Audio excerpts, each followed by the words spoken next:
주일 예배에 나오신 씨앗 여러분을 환영합니다. 사랑하는 여러분, 어떻게 설 명절은 잘 보내셨습니까? 맛있는 거 많이 드시고 가족과 또 행복한 시간 보내셨습니까? 많이 또 드시고 잘 보내셨을 거라고 생각이 돼요. 자, 또 오랜만에 또 한 주만에 모였는데 우리 말씀 같이 보고 기도드리고 예배를 시작하겠습니다. 요한복음 10장 4절과 5절입니다.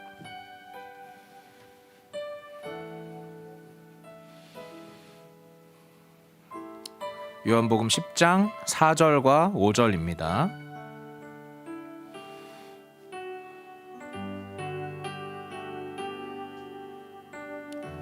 네, 다 찾으셨으면 우리 짧으니까 한 목소리로 같이 읽을게요.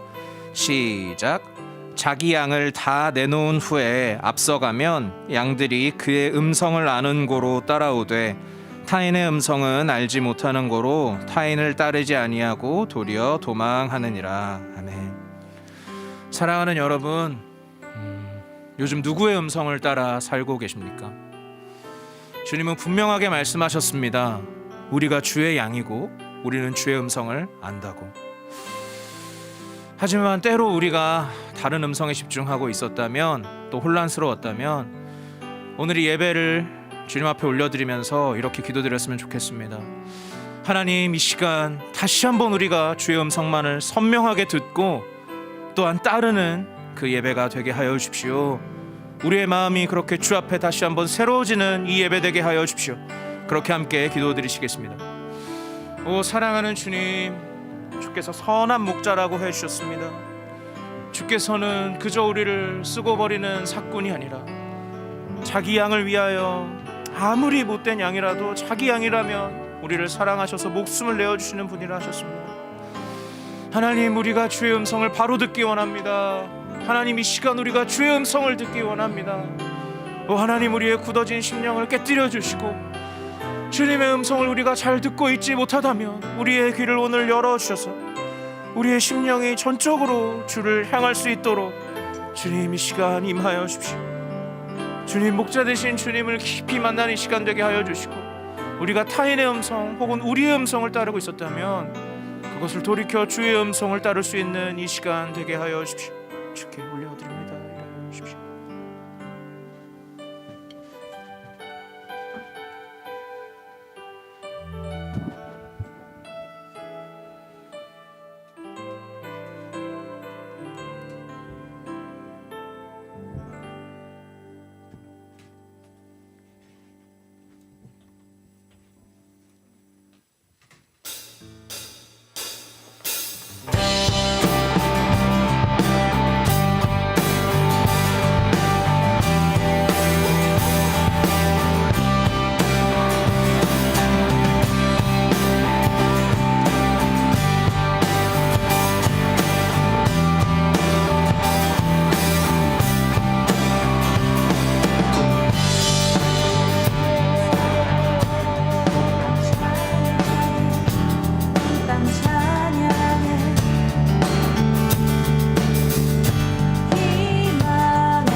예수 그리스도를 찬양합니다. 주빛 비추사 영광 찬란해, 영광 찬란해. 만유의 주 구원의 주님, 우리 삶의 주님, 우리 찬양 받으소서. 우리 찬양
있는 곳 주님의 시선이 있는 곳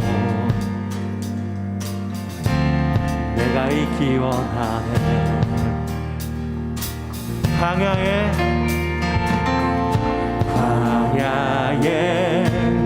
꽃을 피우시고 사막에 강물을 내시는 주의 놀라운 손이 푸른 마르고 꽃을 시드나 주의 말씀은 영원하네 아멘 나의 마음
나의 마음 주의 성전이 되어 영원한 주의 말씀을 향해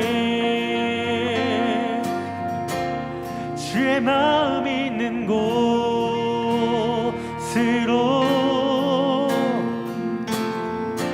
나의 삶 주의 말씀을 따라 이르시 주의 나라를 향해 주의 시선 있는 곳 주님의 마음 있는 곳 주님의 마음 있는 곳 주님의 시선 있는 곳 내가 있기 원하네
평생에 가는 길 순탄하여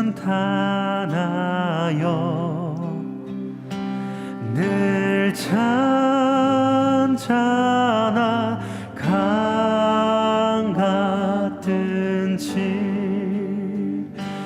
큰 풍파로 무섭고 어렵든지 나의 영혼은 늘 편하다.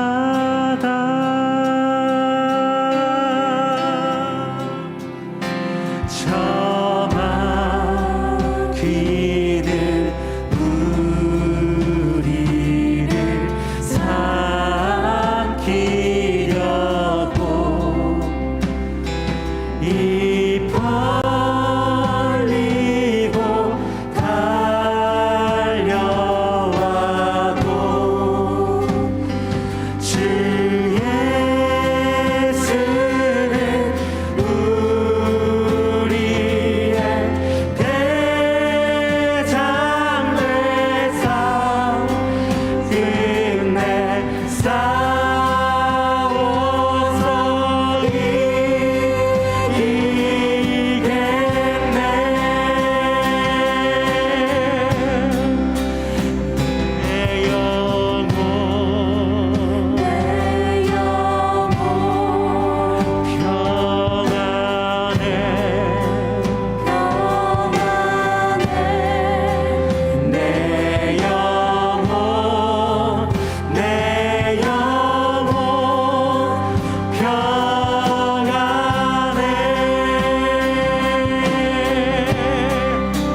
삼위일체 하나님 지극히 높으신 주 영원토록 찬양함. 우리 여러분의 목소리로 찬양하세요. 찬양하세 우리 주 삼위일체 하나님 지극히 높으신 주 영원토록 찬양합니다.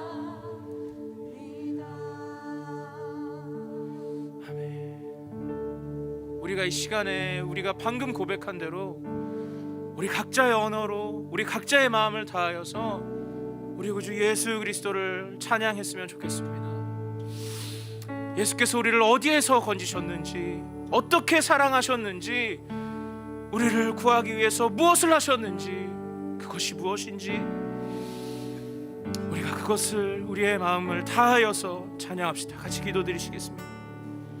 오 주님, 구할 가치 없는 저를 구하기 위해서 모든 것을 버리셨음을 기억합니다. 아버지의 은혜를 잊으며 모든 것을 잃는 것을 고백합니다. 살리지 말았어야 할 저를 살리셨음을 기억합니다. 주의 그 사랑에 미쳤음을 다시 한번 기억합니다.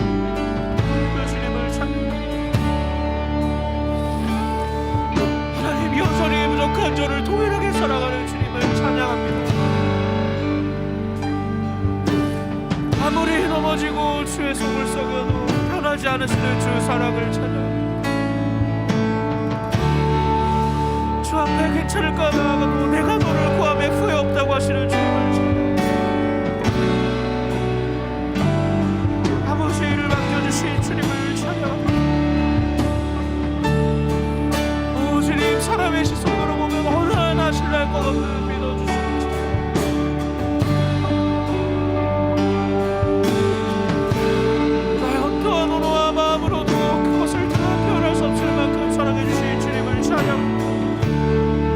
우리의 마음을 언어에 다 담을 수 없을 만큼 높으신 주님을 오 주님이 구원의 감격을 잊지 않게 하여 주시고 이 구원의 감격이 날마다 새롭게 하여 주시고 그리스도 예수의 은혜가 우리를 날마다 사로잡게 하여 주시고 또 하나님, 우리가 이것만큼 잊지 않게 하여 주시고 주께서 누구이신지 우리를 위해 무엇을 행하셨는지 아버지 잊지 않게 하여 주의 이름을 찬양합니다. 부족하고 연약하고 주의 이름을 찬양합니다. 이 시간 주의 앞에서 우리의 어떠함과 우리의 연약함과 우리의 사함과 상관없이 주의 이름을 찬양합니다. 왜냐하면 주께서는 그 사랑을 하고 떠나지 않으십니다.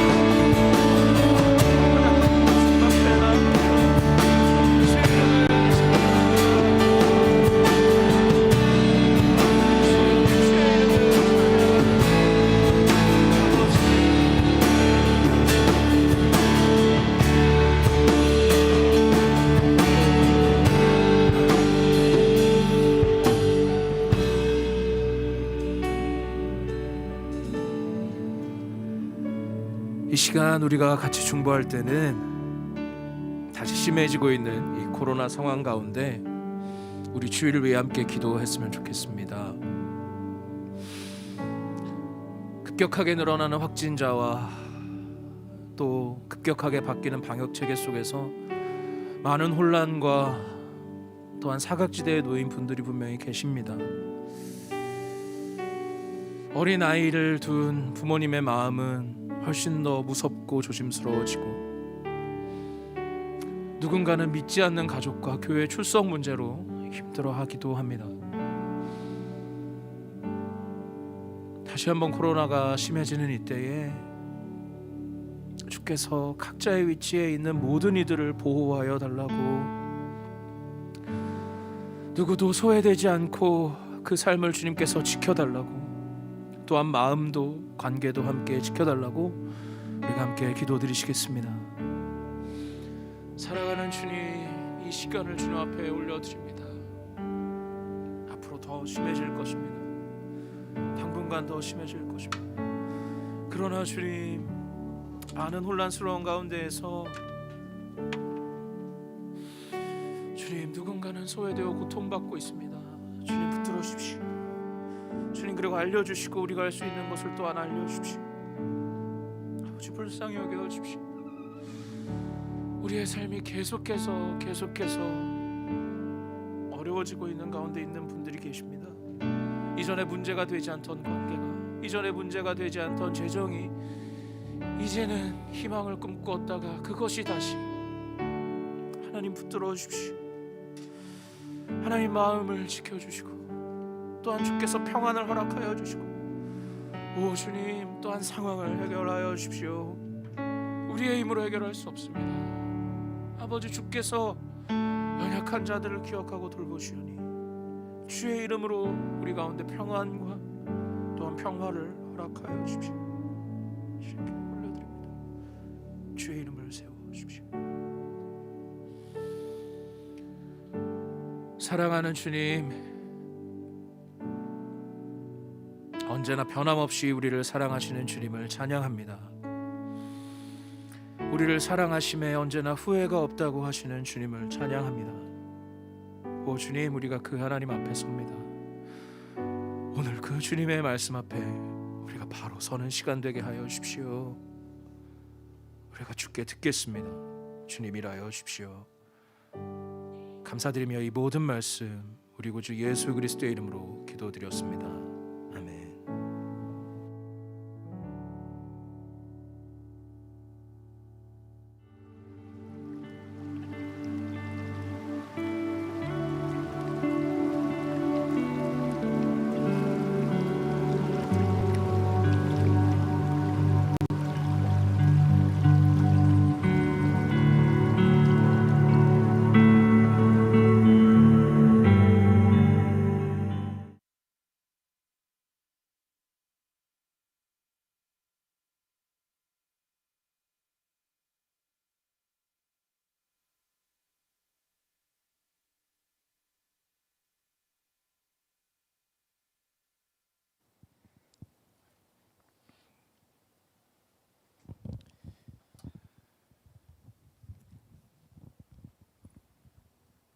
출애굽기 8장 20절부터 32절까지입니다.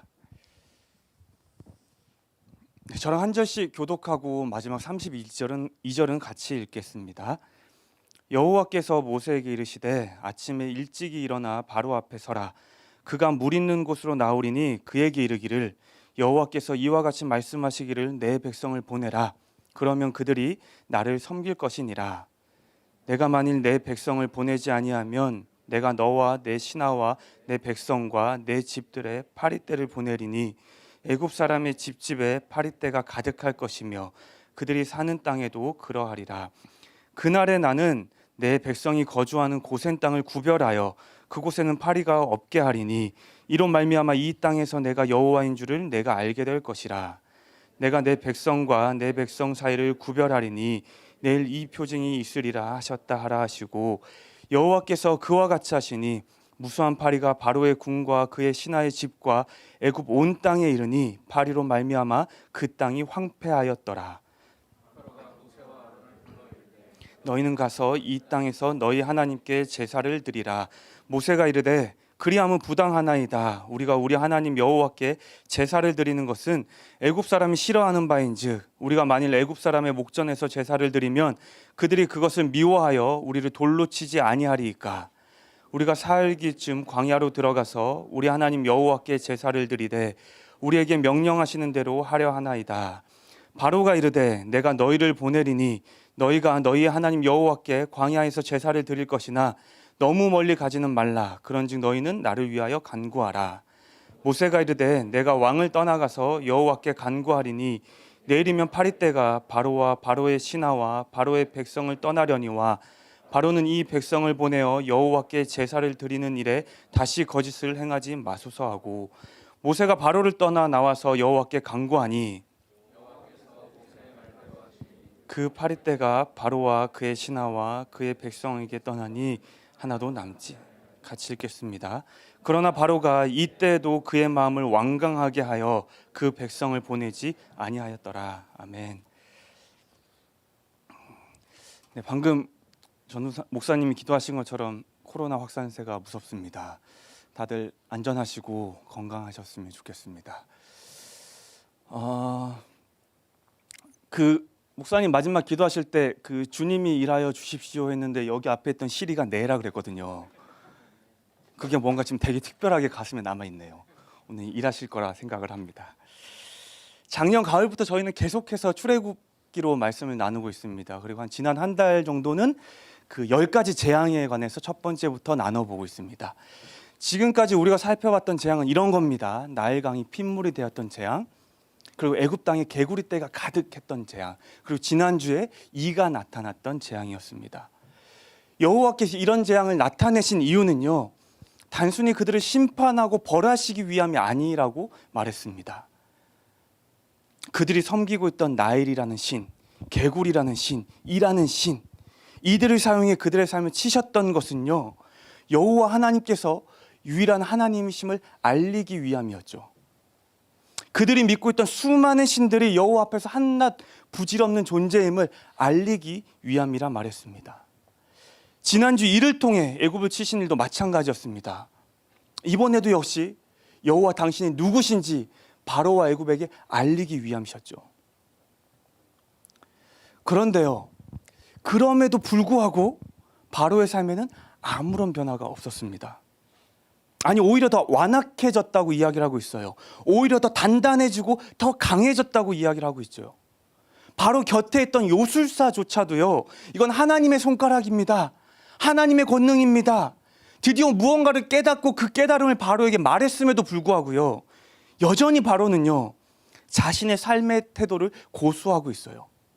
어떠한 흔들림도 어떠한 요동함도 없습니다. 여전히 그의 마음은 단단했고요, 더 단단해졌습니다. 그렇게 전혀 변하지 않은 바로의 모습을 보여줌으로 세 번째 재앙의 이야기는 끝이 납니다. 그리고 이제 오늘 네 번째 이야기입니다. 그리고 20절은 이렇게 시작을 합니다. 여호와께서 모세에게 이르시되 아침에 일찍 일어나 바로 앞에 서라. 그가 물 있는 곳으로 나오리니. 학창 시절 저희가 문학 교육을 받았잖아요. 주입식 교육이었지만, 그러면 우리는 어떤 단어를 보면 떠올려야 될 이미지가 있어요. 느껴야 될 느낌이 있단 말이죠. 아침은 어떤 거였습니까? 여러분 기억 속에 문학 작품에 나오는 아침은 어떤 의미를 우리가 반드시 가져야만 했습니까? 뭐 이런 거 아닙니까? 뭐 활기참, 생동감, 자유, 해방, 새로운 시작. 그래서 이 아침은요, 어떤 변화와 새로움을 담고 있는 말이죠. 그리고 유대인들에게도 이 아침이라는 말은요, 상징적으로 여러 가지 의미가 있습니다. 특별히 하나님의 공의가 실현되는 시간, 마침내 구원에 이르는 소망의 시간, 무언가 변화를 경험하는 시간, 그게 유대인에게서도 아침의 의미였다는 거죠. 그런 의미를 기억하며 이 구절을 살펴보면요, 지금은 무언가가 바뀌었어야만 할 것 같은 아침이죠. 이제는 무언가 새롭게 변화가 돼야만 할 것 같은 아침입니다. 그런데 바로는 지금 어디 있습니까? 여전히 물 앞에 있대요.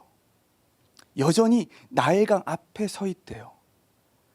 우리가 첫 번째 재앙을 나눌 때도 들었지만 바로의 매일 아침의 일과는요, 나일강 앞에 서는 거라 들었습니다. 그리고 여기는 크게 두 가지 이유가 있다고 했어요. 첫 번째는요, 목욕이에요. 아침에 일어나면 씻어요, 안 씻어요? 안 씻어요? 씻고 오는 거잖아요. 바로도 똑같아요. 아침에 일어났으니까 목욕을 해야 되는 거죠. 또 하나의 이유가 뭐였습니까? 제사예요. 하피라는 나일의 신에게 제사를 드리는 겁니다. 근데 아마 지금 이 시점의 아침에는요, 나일강의 모습이 여전히 첫 번째 재앙 이후, 그러니까 핏물과 같은, 붉은 핏물과 같았을 거라는 거예요. 그렇다는 것은 바로가 목욕하기에는 결코 적합한 물은 아니었을 거라는 거죠. 그렇다면 지금 바로가 나일강 앞에 서 있는 이유는요, 바로 하나입니다.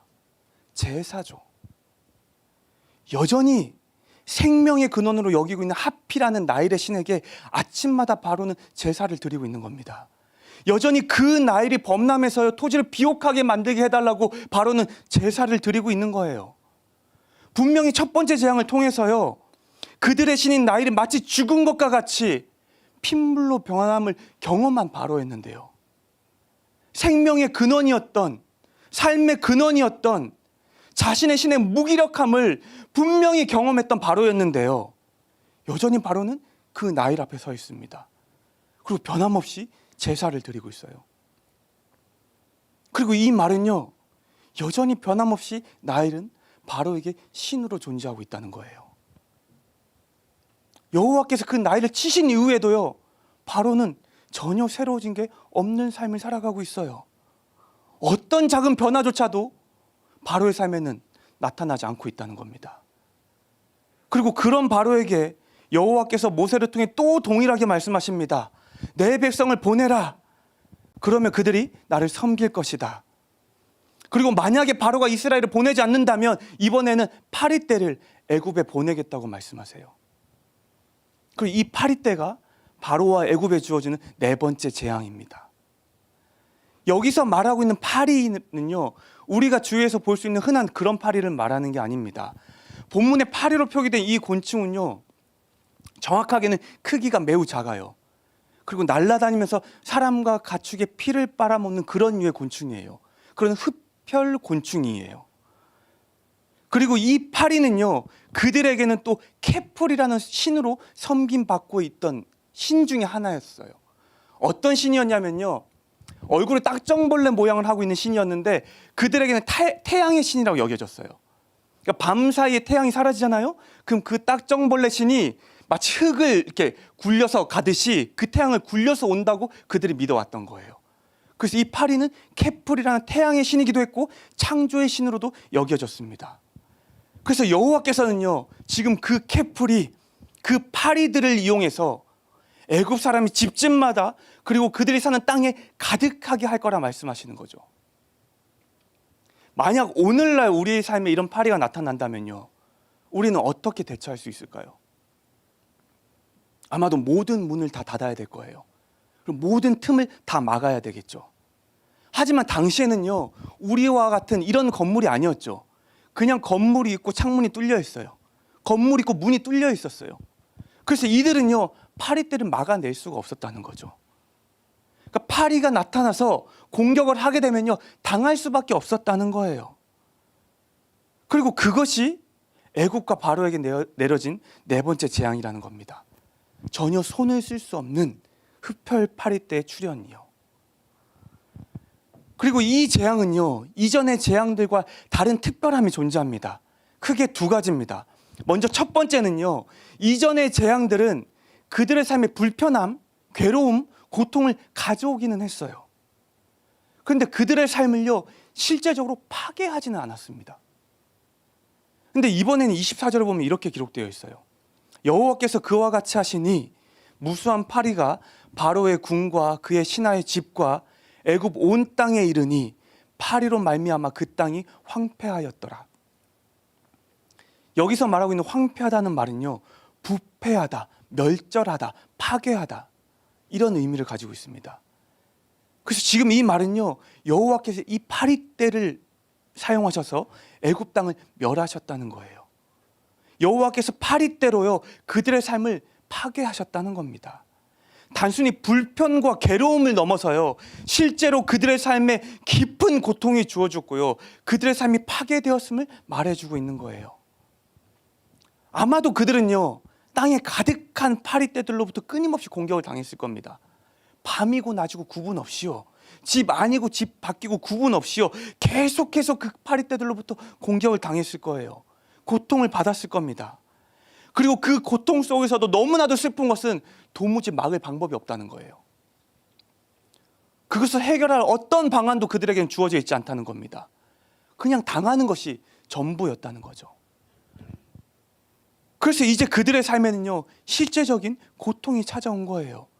그리고 말 그대로 그것이 그들의 삶을 황폐하게 했다. 그들의 삶을 파괴했다는 겁니다. 그리고 또 이 네 번째 재앙의 특별함은 뭐냐면요, 22절에 나옵니다. 그날에 나는 내 백성이 거주하는 고센 땅을 구별하여 그곳에는 파리가 없게 하리니. 애굽이라는 그 넓은 땅에서요, 여호와께서 오직 이스라엘이 거주하고 있는 고센이라는 땅만 파리떼가 나타나지 않도록 구별하셨다는 겁니다. 처음으로 여호와께서 애굽에 내린 재앙에서 이스라엘을 구별하신 사건이에요. 여기서 말하고 있는 구별이라는 단어는요, 특별하게 대하다, 다르게 대우하다, 이런 의미를 담고 있어요.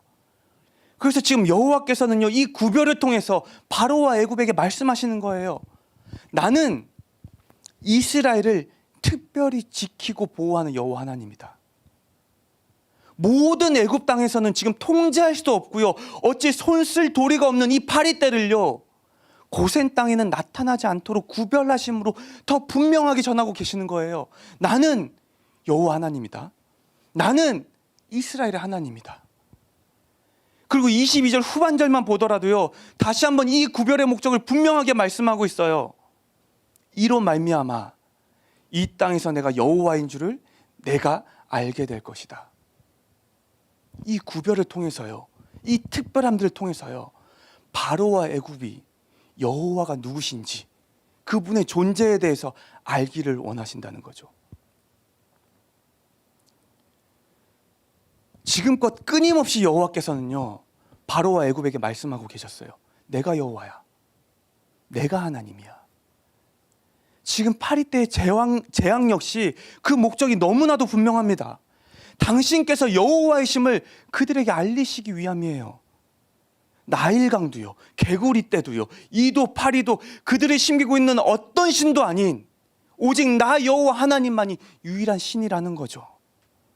그걸 알리기 원하시는 겁니다. 그래서 어쩌면요, 전보다 더 혹독하게 파리떼를 이용해서 바로에게 말씀하고 계신지도 모르겠어요. 그래서 어쩌면 전에 없던 이스라엘을 구별함을 통해서요, 더 분명하게 말씀하고 계시는지 모르겠어요. 내가 여호와라고요. 내가 하나님이라고요. 그리고 이제 이 파리떼로 인해서 황폐함을 경험한 바로가 나타납니다. 자신의 땅의 모든 것이 파괴됨을 경험한 바로가 등장해요. 그리고 25절에 보면요, 이것을 경험한 바로가 모세에게 이렇게 말을 합니다. 너희는 가서 이 땅에서 너희 하나님께 제사를 드려라. 원래 여호와께서 모세를 통해 바로에게 하셨던 명령이 뭐였습니까? 이스라엘을 애굽 밖으로 내보내라는 거였죠. 애굽안이 아니라 애굽 밖에서 여호와를 섬기게 하라는 거였습니다. 근데 지금 바로는 뭐라고 이야기를 한다고요? 이 땅에서요. 애굽 밖이 아니라요, 애굽 안에서요. 내 땅 안에서 제사를 드릴 것을 권하고 있는 거예요. 이것은 여호와께서 바로에게 하신 명령과는 분명히 다릅니다. 지금 파리떼로 인해서요, 황폐함을 경험한 바로인데요, 이제는 그를 도울 요술사도 뭐고 없어서요, 아무런 대책도 방법도 없는 바로인데요, 그 어떤 때보다 고통 가운데 절박함 가운데 있는 바로인데요, 이 순간에도 바로는요, 여호와의 명령을 그대로 순종하지 않으려고 하고 있어요. 이런 절박한 순간에도요, 애굽 안에서 여호와께 제사를 드리라는 바로의 말 속에는요, 그의 분명한 생각이 담겨 있는 겁니다. 그게 뭐냐면요, 바로는요, 결코 이스라엘을 애굽 밖으로 내보내라는 여호와의 명령을 들을 생각이 없다는 거예요. 결코 그 여호와의 명령에 순종할 마음이 없다는 겁니다. 여호와께서는요, 모세를 통해서 끊임없이 동일한 명령을 바로에게 하셨어요. 내 백성을 애굽 밖에서 나를 섬기게 하라. 그리고 이 말을 듣지 않는 바로에게요, 지금까지의 재앙들을 통해서도 끊임없이 동일하게 말씀하셨어요. 내가 그들의 하나님이야. 그들은 나의 백성이야. 그러니까 애굽 밖에서 나를 섬기게 하라. 그런데 지금 바로는 모세에게 뭐라고 말합니까? 애굽 밖이 아니라 이 땅에서 여호와께 제사를 드려. 애굽 밖, 여호와의 명령대로가 아니라 내 뜻대로, 내 생각대로, 내 결정대로 이 애굽에서 여호와께 제사를 드려. 자신의 모든 땅이 황폐해진 이 순간에도요, 바로는 이스라엘을 애굽 밖으로 보내기를 꺼려합니다. 이 순간에도 바로는 여호와의 말씀 듣기를 거부하죠. 그리고 그 이유는 분명합니다. 바로에게 이스라엘은요, 그의 삶에서 절대로 사라져서는 안 되는 삶의 중요한 도구이기 때문이에요. 그의 삶과 그의 나라를 지탱해주는 매우 중요한 도구가 바로 이스라엘이기 때문에요, 결코 포기할 수가 없는 겁니다. 지난 400년 동안 이 이스라엘은요, 바로가 필요한 수많은 노동력을 제공해줬죠. 그들이 하지 않을 일, 그들이 하기 싫어하는 일, 수많은 일들을 이스라엘이 감당해내고 있었습니다. 그래서 바로와 애굽이 지금과 같이 살아가기 위해서는요, 지금의 삶을 유지하기 위해서는요, 그들의 삶에 반드시 필요한 도구가 이스라엘이기 때문입니다. 지금껏 여호와는요, 끊임없이 바로에게 말씀하셨어요. 그들을 애굽에서 내보내라. 그들은 내 백성이야. 그들은 너의 노예가 아니야. 그들은 네 삶의 도구가 아니야. 그러니까 애굽 밖으로 내보내서 나를 섬기게 해라. 하지만 지금 바로는요, 황폐해진 자신의 땅 앞에서도 여호와의 이 말씀을 듣기를 거부하고 있습니다. 그리고 이 말은요, 여호와의 명령 따위는 상관없이 바로는 결단코 이스라엘이라는 자신의 도구를 삶에서 포기하지 않겠다는 거죠. 그것이 바로의 생각이었습니다. 그래서 결코 그들을 포기할 수 없다는 것이 바로의 생각이었고 바로의 삶의 태도였다는 거죠. 반드시 자신의 삶에 그들이 존재해야 하고 그들을 이용하며 살아가야 함이 바로가 생각한 삶의 답이었기 때문입니다. 그래서 끝까지 여호와의 이 명령을 듣지 않고 있는 거죠. 그리고 26절과 27절을 보면요, 그런 바로에게 모세는 그렇게 할 수 없다고 이제 이야기를 합니다. 그리고 그 이유로 먼저 이렇게 말을 해요. 이스라엘이 여호와께 드리는 제사를 애굽 사람들이 싫어한다고 말을 합니다. 왜냐하면 이스라엘은요, 여호와께 드리는 제사의 짐승을 제물로 사용했잖아요. 그런데 그들이 드리는 수많은 짐승들이 애굽 사람들에게는 신이었기 때문이에요. 그래서 모세가 이렇게 말을 하는 거예요. 우리가 여기서 제사를 드리면 너희가 신으로 여기는 짐승들을 잡아 제사를 드리게 될 테니까 틀림없이 너희 애굽 사람들이 싫어하게 될 거야. 그리고 또 한 가지 이유를 이렇게 말합니다. 우리가 애굽 사람들 목전에서 제사를 드리면 그들이 그것을 미워하여 우리를 돌로 치지 않겠어? 이스라엘이 드리는 제사 방법 중에 번제라는 게 있어요. 번제는 뭐냐면요, 짐승을 잡아서 불에 태우는 겁니다. 근데 애굽 사람들이 특별히 더 싫어하고 혐오했던 게 짐승을 물에 잡아서 불에 태우는 거였어요. 그러니까 모세의 말은요, 너희 눈앞에서 우리가 그렇게 제사를 드린다면, 심지어 혐오하는 방법으로 제사를 드린다면 그들이 우리를 공격할 수 있지 않을까? 그들이 우리를 위협할 수 있지 않을까? 그러니까 우리는 나가야 한다는 겁니다. 그래서 우리는 살 길을 떠나서 제사를 드려야 한다. 여호와를 섬겨야 한다는 겁니다. 사실 지금 이 본문 있잖아요. 모세가 바로에게 말하고 있는 이 본문. 개인적으로 이 부분을 읽고 되게 마음이 좀 찡했어요. 왜냐하면요, 모세가 말을 너무 잘하지 않습니까? 되게 잘하지 않아요? 되게 논리적이에요. 되게 침착하고 되게 담대해요. 그러니까 우리가 계속 요즘에 바로 이야기만 했으니까 잠깐만 모세 이야기를 해본다면, 처음 여호와께서 모세를 부르실 때 모세의 고민이 뭐였습니까? 나는 입이 둔합니다. 저는 말을 잘 못해요. 이것이 모세가 끊임없이 말했던 스스로의 문제 아니었어요? 스스로의 어려움 아니었습니까? 근데 지금 바로 앞에서 말하고 있는 모세를 보면 어떻습니까? 그런 모습은 어디에도 찾아볼 수가 없죠. 정말 말을 너무 잘하고 있지 않습니까? 충분한 설득력으로, 충분한 논리력으로 바로에게 잘 전달을 하고 있습니다. 어떻게 모세는 자신의 걱정과 달리 이런 모습이 되었을까요? 24개월 된 저희 둘째도 아니고요, 80세 된 할아버지가 글쎄 어휘력이 늘었을까요? 논리력이 개발됐을까요? 어떻게 이렇게 할 수 있었을까요? 성경은요, 모세의 이런 변화에 대해서 앞으로도 어떤 언급도 하고 있지 않습니다. 그 언어 능력이 정말로 개발됐는지 아니면 마음이 담대해졌는지 무엇인지 우리는 알 수가 없어요. 하지만 우리가 예상해 볼 수는 있죠. 이 또한 모세와 약속하신 여호와의 그 일하심이라는 거죠.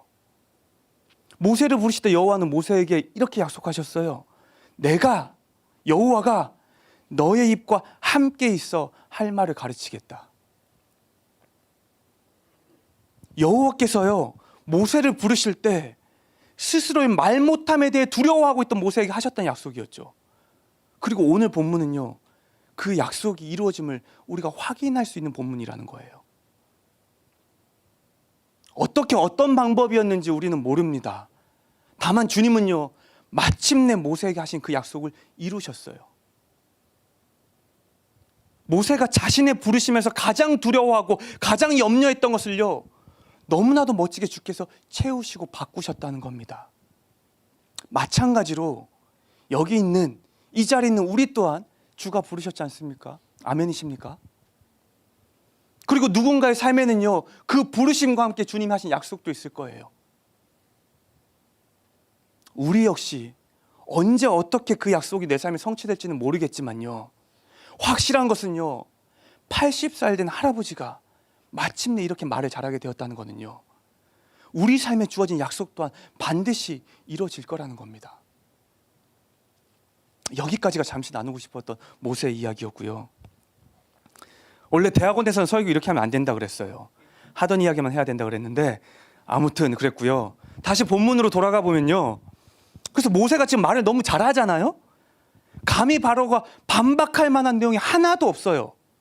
그래서인지 28절을 보면요, 모세의 이 말, 이 제안에 바로가 수락을 합니다.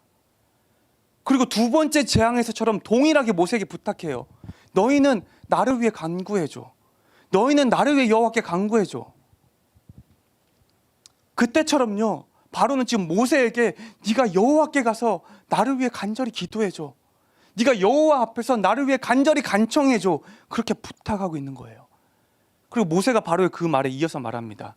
내가 여호와께 간구하여 내일이면 파리떼가 떠날 테니까 이번에는 이스라엘을 보낸다는 말에 거짓을 행하지 마십시오.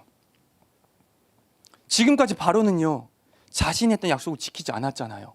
그래서 모세는 이번에는 그렇게 거짓을 행하지 말라고 다시 한번 말하는 거예요. 그리고 이제 모세는 정말로 바로 앞을 떠나서 여호와께 간구합니다. 그리고 역시나 그가 말했던 대로 내일 그 파리떼가 애굽의 신하와 바로의 백성에게서 단 하나도 남지 않고 다 떠나가 버려요. 마치 두 번째 재앙이었던 개구리 떼와 같죠. 그가 말한 날 모든 것이 다 해결되었습니다. 그 땅을 황폐하게 만들었던, 모든 애굽인들의 삶을 파괴했던 그 파리떼들을요, 약속한 날 다 떠나버리게 만든 겁니다. 그리고 이 역시 누가 보더라도요, 하나님의 일하심이죠. 하나님의 손가락이고요, 하나님의 권능하심이었습니다. 그리고 32절을 보면요, 그럼에도 불구하고 바로는요, 역시나 이번에도 그의 마음을 완강하게 하여, 그의 마음을 더욱 무겁게 하여 이스라엘 백성을 보내지 않았대요. 역시나 이번에도 바로의 삶에는 아무런 변화가 일어나지 않았다는 겁니다. 그저 마음만 더 완강해졌을 뿐인 거죠. 히브리어로 이 완강이라는 말은요, 이미 우리가 나눴던 것처럼 기본적으로 무겁다는 의미를 가지고 있습니다. 그리고 이 말 속에는요, 찬미하다, 자랑하다, 높이다, 존중하다, 이런 의미 또한 들어있어요. 그래서 바로가 스스로의 마음을 완강하게 했다는 이 말은요, 바로가 스스로의 마음을 찬미하고 자랑하고 높이고 존중했다는 말이에요. 그리고 우리가 또 이미 들어봤던 것처럼 히브리 문화에서, 히브리 언어에서 마음이라는 말의 의미는요, 단순히 감정만을 가지고 있는 게 아니라 그랬죠. 우리의 생각, 우리의 감정, 우리의 의지, 우리의 선택, 그 모든 것을 담고 있는 게 바로 마음이라는 단어의 의미라고 말했습니다. 그러니까 지금 바로가요, 자신의 마음, 자신의 생각, 자신의 감정, 자신의 의지, 자신의 선택, 이 모든 것을 찬미하고 자랑하고 높이고 존중했다는 것은요, 바로는 지금 스스로를 옳게 여겼다는 거예요. 바로는요, 자신의 생각과 감정과 선택과 모든 것이 분명한 정답이라고 여겼다는 겁니다. 이미 여호와께서요, 모세를 통해서 바로의 옳지 않음과 그의 삶이 여호와 보시기에 틀렸다는 것을 끊임없이 말씀하셨음에도 불구하고요, 또 바로 곁에 있는 심지어 요술사조차도요, 이거는 하나님의 권능입니다, 저분이 하나님입니다 말했음에도 불구하고요, 지금껏 바로의 모습을 살펴보면요, 바로는 그 모든 이야기들을 전혀 듣지 않고 있죠. 여호와의 이야기도요, 요술사들의 어떤 말도요, 전혀 바로의 귀에 들어가지 않고 있습니다. 왜냐하면요, 바로에게는요, 자신만이 옳음이기 때문이에요. 바로는요, 자신만이 정답이기 때문입니다. 그래서 그 누구의 이야기도 듣지 않고 있는 거예요. 그리고 이것이 바로의 가장 큰 문제죠. 스스로를 정답이라고 생각하는 거예요. 내가 분명히 옳고 내가 틀림없는 정답이라고 확신하는 거예요. 오늘날 심리학에서는요, 바로와 같은 이런 모습을요, 자기중심성, 자기중심적 사고라고 이야기를 합니다. 이 말은요, 이것은 언제나 자신의 선택이 보편적인 선택이라고 믿는 거예요. 그래서 늘 의심 없이 내 선택이 옳다고 여기는 사고라는 거죠. 그래서 이런 사람들은요, 타인의 말을 들을 필요가 없다고 생각해요. 왜요? 내가 옳으니까요. 내가 정답이니까요. 그리고 이런 사람은요, 어떤 관계나 문제 앞에서 타인의 필요나 입장 또한 고려하지 않아요. 왜냐하면 내가 옳기 때문에요. 내가 정답이기 때문입니다. 그리고 오늘날 한국 사회에서는요, 이런 류의 사람들이 이렇게 부릅니다. 영어로 GGONDAE. 뭡니까? 꼰대죠. 라떼는 말이야, 내가 해봐서 아는데 말이야, 다 널 위해서 하는 말인데, 이런 말을 쉽게 하는 사람들이에요. 3월이면 여기에 전도사님 한 분 오시거든요. 얼마 전에 집에서 혼자 생각하는데 갑자기 그분이 너무 불쌍한 거예요. 아직 오지도 않았는데. 그럼 생각해 보세요. 그분이 3월에 출근하잖아요. 그럼 동료가 있을 거 아니에요. 동료 셋이 목사예요. 한 명은 한 18년 정도 사역한 목사, 한 명은 한 13년쯤 된 목사, 한 명은 6년쯤 된 목사예요. 그래서 왠지 이 전도사님은요, 라떼는 말이야 이 얘기를 틀림없이 들을 것만 같은 거예요. 아무리 우리가 조심하고 안 하겠다고 약속해도요, 우리도 모르는 사이에 할 것 같은 거예요. 내가 대학원 다닐 땐 말이야, 내가 전도사 때는 말이야, 우리가 시학교에 개척했을 때는 말이야, 틀림없이 이 얘기를 우리가 할 것 같은 거예요. 그래서 어느 날 갑자기 먼저는 그 오지도 않은 그 전도사님이 너무 불쌍한 거예요. 또 한 가지는 너무 무서운 게, 제가 그 말을 할까 봐 너무 무서운 거예요.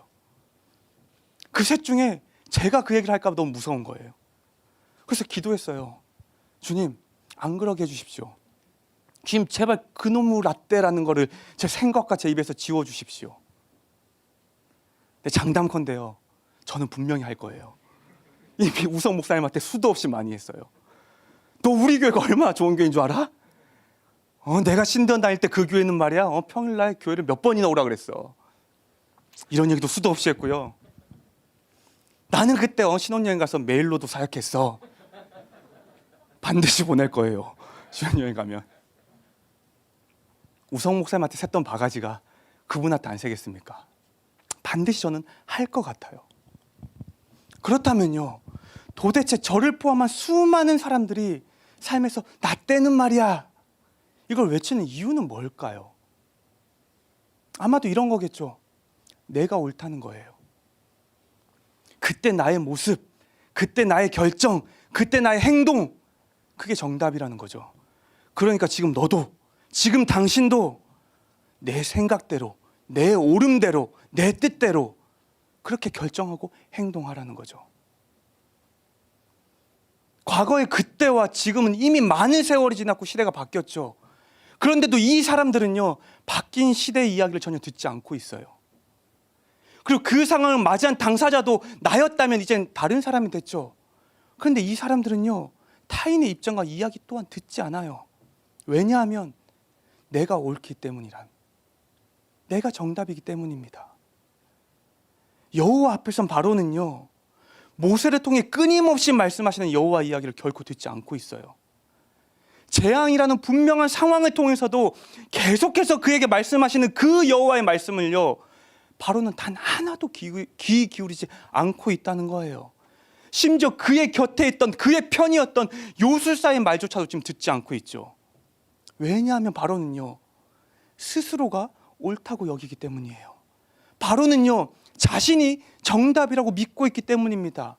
그래서 누구의 말도 들을 필요가 없죠. 누구의 말에도 귀 기울일 필요가 없었던 겁니다. 그것이 출애굽기에 등장하는 바로의 가장 큰 문제였어요. 듣지 않는다는 것이요. 여호와의 말씀을요, 그가 듣지 않았다는 것이요.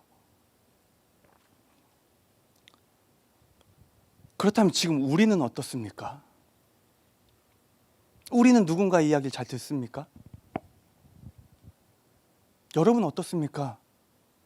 옆에 가까운 분과 함께 오셨어요? 뭐 아내, 남편입니까? 잘 듣습니까? 혹시 이 질문에 지금 속으로 나 정도면 괜찮지, 나는 잘 듣지, 만약 이랬다면요, 참고로 자기 중심적 사고를 하는 사람의 대부분은요, 자신에 대해 굉장히 관대해요. 그 자신의 문제를 살피지 못하는 게 그들의 특징이에요. 여러분 어떻습니까? 사실 오늘 정말로 같이 고민해 보고 싶은 것은요, 우리가 지금 옆 사람의 이야기를 잘 듣고 안 듣고 이 이야기가 아닙니다. 우리가 성도로서요, 우리가 하나님의 백성이고 하나님의 제자고 하나님의 자녀로서요, 그 하나님의 말씀은 잘 듣고 계십니까? 지금 제가 듣냐고 물었던 거는요, 어떤 그 직통계시 이런 게 아니에요. 그렇죠? 어딘가에서 신비한 소리가 나타나서 앞에 있는 목사에게 맛있는 거 좀 사주렴, 뭐 이런 어떤 그런 이야기가 아니에요. 근데 들으셨으면 사주셔도 되긴 해요. 지금 우리가 드리고 있는 이 예배처럼요, 우리가 불렀던 찬양, 우리가 나누는 설교의 말씀, 또 이후에 우리가 함께 나눌 그 교제 가운데 이야기, 이 모든 시간 속에서 주님은요, 우리에게 끊임없이 말씀하고 계세요. 그래서 때로는요, 주님을 더 사랑하라 말씀하기도 하고요, 때로는요, 세상이 아닌 주님을 따라오라 말씀하기도 해요. 때로는요, 옆에 있는 사람을 더 사랑하라 말씀하기도 하고요, 때로는요, 누군가에 가서 용서를 구하라 말씀하기도 합니다. 때로는요, 지금의 삶의 그 모습을 멈추라고도 하시고요, 때로는요, 머뭇거리고 있는 그 결정을 기어이 해내라고도 말씀하십니다. 이 외에도 수많은 것들을 우리가 드리는 이 예배 가운데 주님은 우리에게 말씀하십니다. 여러분은 그 말씀을 듣고 계십니까? 이렇게 한번 확인해 볼 수 있습니다. 지난주 우리가 예배 가운데 불렀던 찬양이 있죠. 또 들었던 말씀이 있습니다. 이후에 나눴던 교제가 있죠. 성도 간의 교제요. 이 모든 것들을 통해서 여러분의 삶에 뭐가 바뀌었습니까? 최소한 무엇을 바꿔보려고 애쓰셨습니까? 심지어 지난주 설교 기억나십니까? 바뀌지 않는, 변하지 않는 바로에 관한 이야기였어요. 그리고 성도인 우리의 삶도 주 앞에서 변해야 된다고 함께 나누고 기도했던 시간이었습니다. 그렇다면 성도로 살아가는 여러분의 삶에 뭐가 바뀌었습니까? 뭘 바꾸려 하셨습니까? 뭘 변하려 하셨습니까? 만약 바뀐 것이 하나도 없다면요, 바뀌려 했던 애씀의 흔적이 삶에 하나도 없다면요, 과연 우리는요, 여호와의 말씀을 잘 듣고 있는 걸까요? 그리고 또 주님은요, 우리 개개인의 경건 생활 속에서도 끊임없이 찾아와 말씀하십니다. 예를 들면 우리가 기도할 때 우리에게 말씀하시죠. 혹시 요즘에 기도 가운데 주님이 여러분에게 하셨던 어떤 특별한 말씀이 있는 분 계십니까? 어떤 주님의 마음, 주님의 생각, 그게 내 마음에 찾아온 경험이 있습니까? 그 자기중심적인 사람인지 아닌지를요, 대화 중 모습을 통해서 구별하는 질문이 있어요. 총 4가지인데 한번 생각해 보세요. 첫 번째, 대화 중에 가장 말을 많이 하는 사람이 누구인가? 두 번째, 대화의 중심을 잡고 장악하고 있는 사람은 누구인가? 세 번째, 대화 후에 상대에 대한 새로운 사실이나 몰랐던 것을 얻은 게 있는가? 네 번째, 본인의 삶이나 경험이나 관심과 상관없는 질문을 상대에게 한 적이 있는가? 그래서 만약에 자기 중심적인 사람들의 대화는 이렇다는 거예요. 대화 가운데 내가 말을 훨씬 더 많이 하고요, 내가 그 대화의 중심을 장악해서 끊임없이 내 이야기만 하는 거예요. 그래서 대화 중에 내 경험과 내 관심 받기의 질문을 결코 하지 않는 거죠. 그리고 모든 대화가 끝나면요, 상대에 대해서 새로 알게 된 사실, 새로 얻게 된 정보 없다는 거예요. 이것이 자기중심적인 사람들의 대화라는 겁니다. 내가 하고 싶은 이야기만 끊임없이 하는 것, 상대 이야기는 듣지 않고 내 관심사만 말하는 것. 그렇다면요, 우리가 주님과 하는 대화, 그 기도는 어떻냐는 거죠. 그 시간 가운데 우리는 내가 중심이 되어서 끊임없이 내 이야기만 하고 있지 않습니까? 주님, 저 이거 필요해요. 주님, 저 이걸 해결해 주세요. 주님, 저 이거 어려워하잖아요. 주님, 저 이거 원하잖아요. 내 삶에 주님이 어떤 뜻이 있는지, 내 삶에 주님이 어떤 계획이 있는지, 주님이 내가 어떻게 살기를 원하시는지, 뭐가 주님의 기쁨인지, 뭐가 날 향한 주님의 부르심인지, 그건 별 관심 없고요, 끊임없이 내 이야기만 주님과 하고 있지는 않습니까? 만약 그렇다면요, 우리는 주님과 주님의 이야기를 잘 듣고 있는 걸까요? 본문에 나오는 바로의 가장 큰 문제는요, 여호와의 말씀을 듣지 않는다는 거예요. 여호와가 아니라 언제나 자신이 옳다는 생각, 언제나 자신의 삶이 정답이라는 확신, 그래서 끊임없이 자신의 옳음과 확신에 기대어서 선택하고 결정하는 삶을 살아가는 바로의 가장 큰 문제는요, 여호와의 말씀을 듣지 않았다는 겁니다. 그리고 지금 우리가 이런 바로의 모습을 한 발 떨어져서 살펴보면 왜 저러나 싶지 않습니까? 왜 안 듣지? 이 정도는 들을 만한데 왜 듣지 않지? 이렇게까지 말씀하시고, 이렇게까지 상황으로 보이시고, 이렇게까지 분명하게 나타나셨는데 바로는 왜 듣지 않지? 우리 안에 답답함이 있지 않습니까? 바로를 바라볼 때면요. 그런데요, 매주 예배를 드리고요, 누군가는 매일 기도를 하고요, 그럼에도 불구하고 여전히 지금 내 생각만이 옳다는 확신, 여전히 지금 내 삶이, 내 결정이, 내 생각이 정답이라는 확신만으로 살아가고 있다면요, 주를 따르고자 하는 삶에 아무런 변화도 없고 주를 닮기 위한 어떠한 애씀도 우리 안에 없다면요, 우리 역시 이 바로와 다를 바가 하나도 없다는 겁니다. 우리 또한 지금 바로처럼요, 여호와의 말씀을 듣지 않고 있다는 거예요. 서울대학교 심리학과 최인철 교수는요, 책에서 이렇게 이야기를 합니다. 지혜라는 것은 자신의 한계를 인정하는 것이다. 그리고 지혜의 핵심은 올바른 질문을 하는 것이다. 이 말은요, 성도인 우리 삶에도 그대로 적용이 가능해 보입니다. 성도의 삶에서 지혜라는 것은요, 우리의 한계를 인정하는 거죠.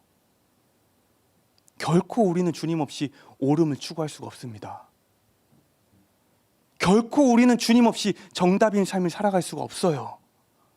먼저 이 한계를 인정하는 거예요. 그리고 그 다음에 우리가 이것을 인정했다면 하나님께 올바른 질문을 하는 거죠. 주님, 무엇이 주님의 뜻입니까? 주님, 무엇이 주님의 기쁨입니까?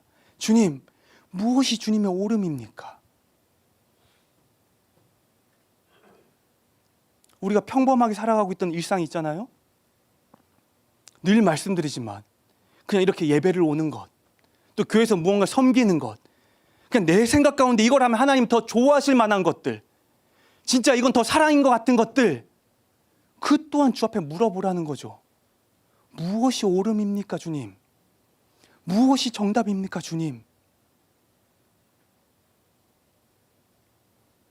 그래서 만약에 그 질문에 주가 우리에게 답하시면요, 우리는 그 답을 듣는 거죠.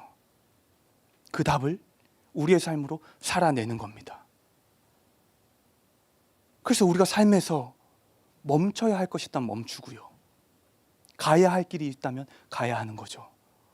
사랑하지 말아야 할 것이 있다면요, 그만두고요, 더 사랑해야 할 것이 있다면요, 더 많이 사랑해야 되는 거라는 거죠. 그것이 궁극적인 성도의 삶에서 지혜가 아닐까 생각합니다.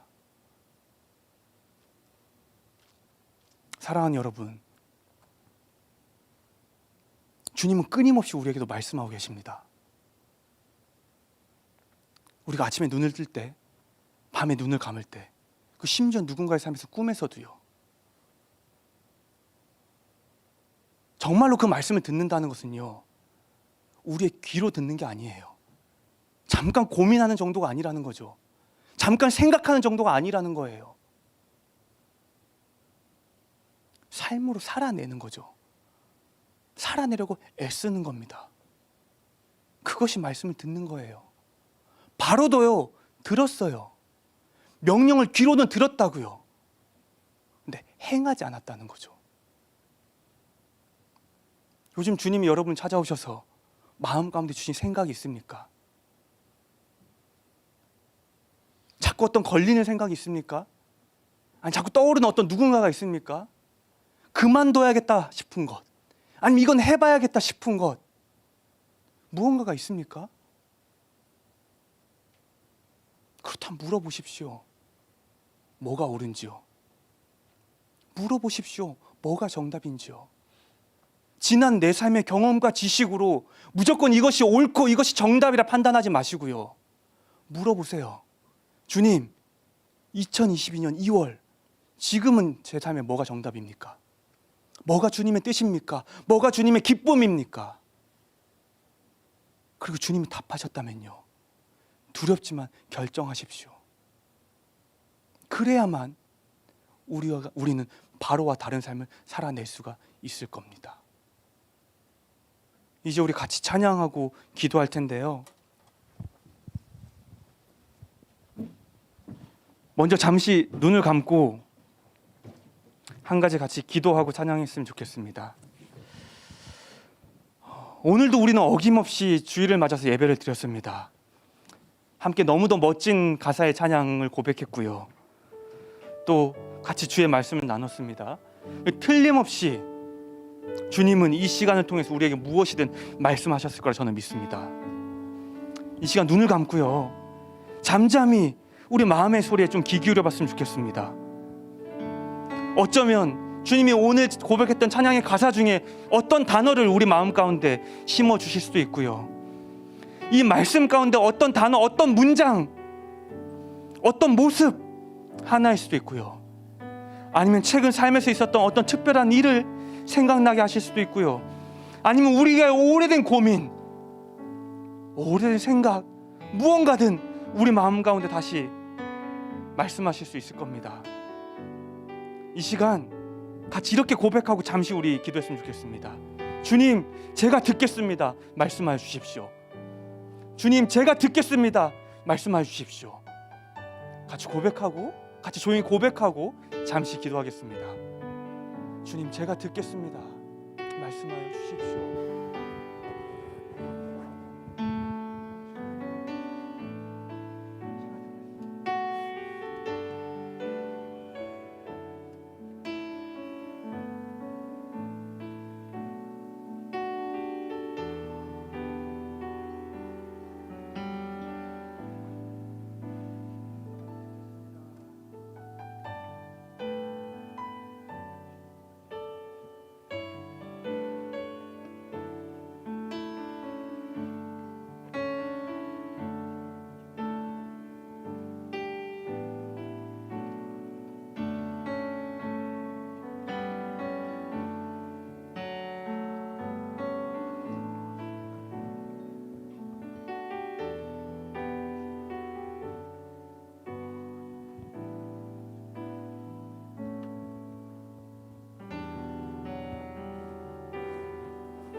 이제 같이 우리 찬양으로 고백할 텐데요.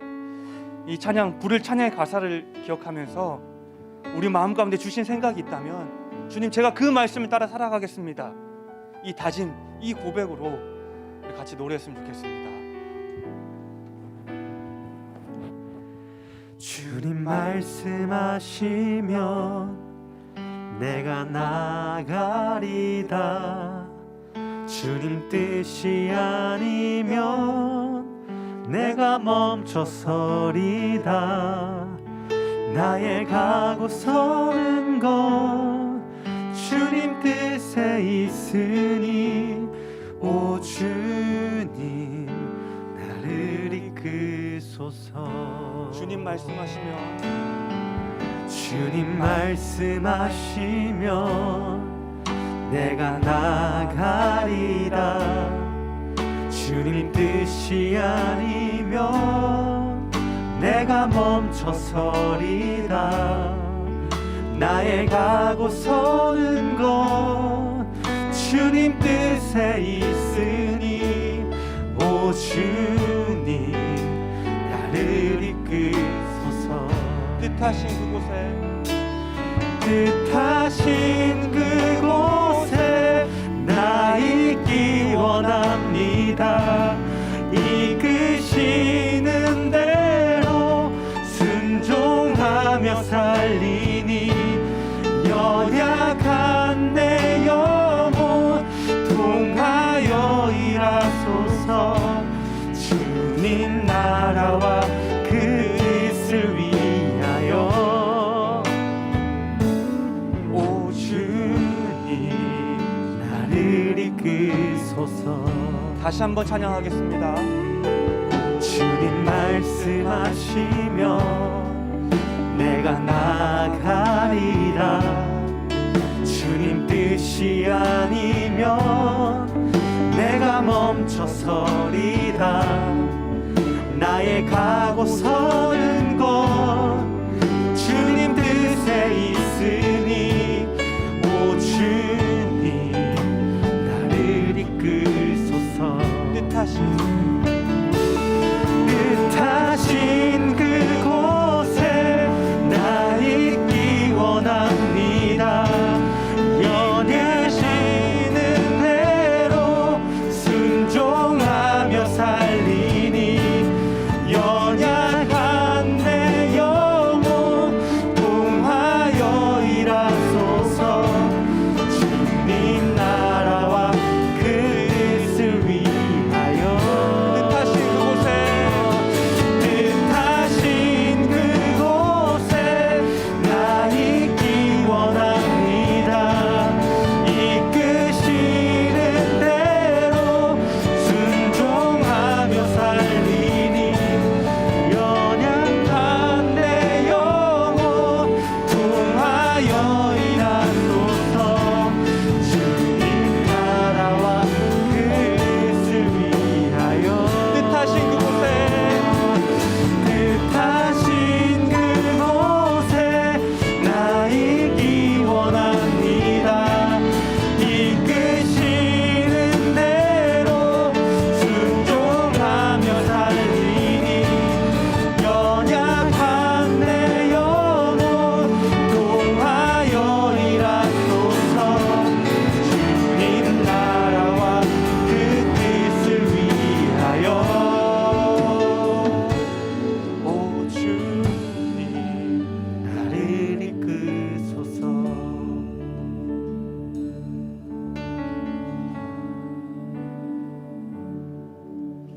이 시간 우리 다시 한번 기도할 때요,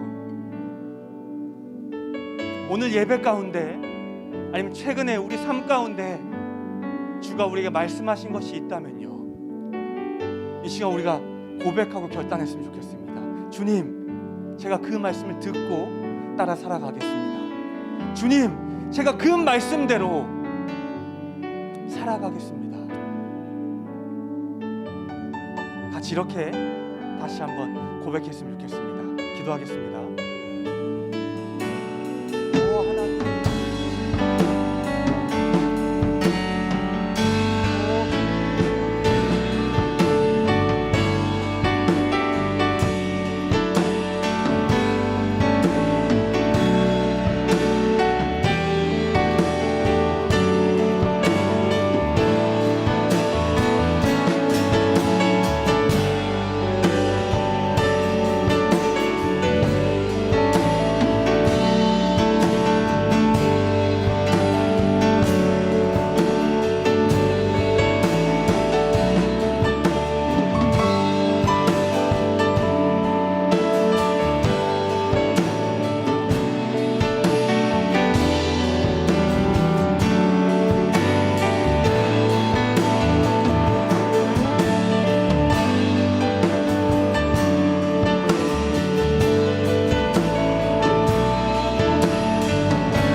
사랑의 주님, 바로에게 당신이 누구신지 알리기 위해 끊임없이 말씀하셨던 것처럼 주께서 우리의 삶에도 주님이 누구신지, 나를 향한 주님의 계획이 무엇인지, 무엇이 주님의 기쁨이고 주님의 뜻인지 끊임없이 말씀하고 계심을 우리가 알고 있습니다. 주님, 우리가 주의 말씀을 듣길 원합니다. 우리의 마음과 생각이 내 안에 나로 인해 갇혀 있었다면 다시금 그것이 열려 주님을 향하게 하여 주시고, 주님이 삶의 모든 순간을 통해 나에게 끊임없이 하시는 주님이 누구신지, 또 나는 누구인지, 내 삶은 어디로 흘러가고 나의 부르심은 어디에 있고 주님의 기쁨과 주님의 영광이 무엇인지 끊임없이 말씀하시는 그 이야기들을 우리가 듣게 하시고, 우리가 들었다면 주님께 묻게 하시고, 우리가 물어서 그 답을 찾았다면 그 답을 따라 살아갈 수 있도록 주여 도와주십시오. 혹 오늘 우리 가운데 누군가가 주님의 특별한 부르심을 경험했다면 그저 그것을 그냥 흘려버리는 것이 아니라 겸손히 주 앞에 가져가 다시 묻게 하여 주십시오.